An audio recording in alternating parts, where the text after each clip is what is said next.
কষাই টিক্কা করে দেবেন।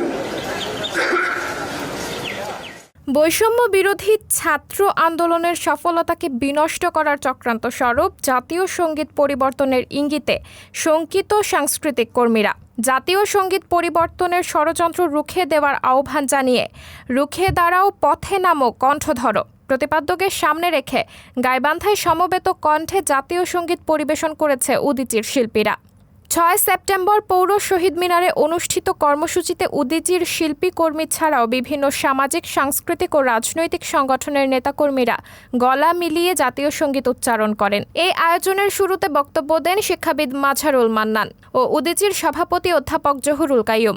এ সময় বক্তারা বলেন, জাতীয় সঙ্গীতকে ঘিরে বাংলা ও বাঙালির শেকড়ের নিবিড় সম্পর্ক জড়িয়ে আছে। সেই শেকড় নিয়ে যারা ষড়যন্ত্র করে তাদের পরিচয় জাতির কাছে স্পষ্ট, কিন্তু এমন কোনো ষড়যন্ত্র বাঙালি মেনে নেবে না। সাবরিনা জলিল, সবার কথা।